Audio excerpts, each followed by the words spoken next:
Hello friends, welcome to home food zone. இன்றைக்கி இந்த வீடியோவில் ரொம்பவே ஹெல்த்தியான ஒரு ரெசிபி. கண்டிப்பாக இது குழந்தைங்களுக்கு ரொம்ப பிடிச்ச ஒரு ரெசிபியாக இருக்கும். ரொம்ப சில சிம்பிளான பொருட்களை வச்சு நம்ம பண்ணலாம். இது செய்கிறதுக்கு ஒரு பேன் சுடு பண்ணிவிட்டு ஒரு டீஸ்பூன் நெய் இல்லைனா எண்ணெய் சேர்த்துக்கோங்க.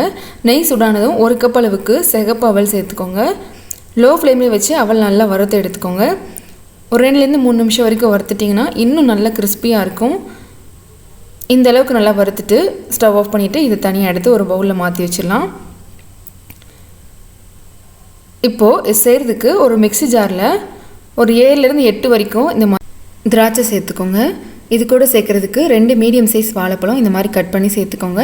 நான் கற்பூரவள்ளி பழம் எடுத்துருக்கிறேன். உங்களுக்கு விருப்பமான வாழைப்பழம் நீங்கள் எடுத்துக்கலாம்.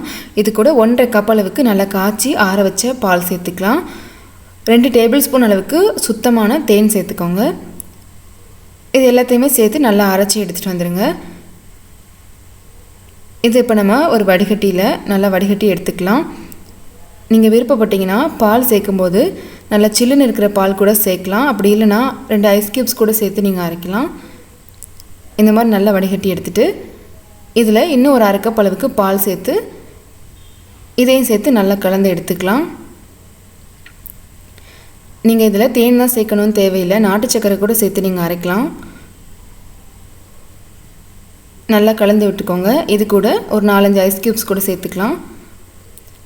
இப்போ நமக்கு தேவையான பால் ரெடி.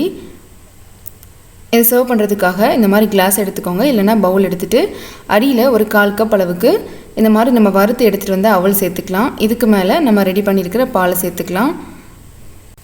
இதுக்கு மேலே கொஞ்சமாக அவல் சேர்த்துட்டு 2-3 வாழைப்பழம் துண்டு கூட நம்ம சேர்த்து சர்வ் பண்ணலாம். ரொம்பவே அருமையாக இருக்கும்.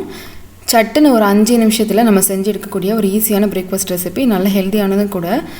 இதே மாதிரி கண்டிப்பாக நீங்களும் செஞ்சு பாருங்கள். இந்த ரெசிபி உங்களுக்கு பிடிச்சிருந்ததுன்னா லைக் பண்ணுங்கள், ஷேர் பண்ணுங்கள், கமெண்ட் பண்ணுங்கள். கண்டிப்பாக ஹோம் ஃபுட் ஜோனுக்கு சப்ஸ்கிரைப் பண்ண மறக்காதீங்க. இதே போல் நான் நல்ல ரெசிபியோட நாளைக்கு உங்களேருந்து மீட் பண்ணுறேன். அது வரைக்கும் பாய்.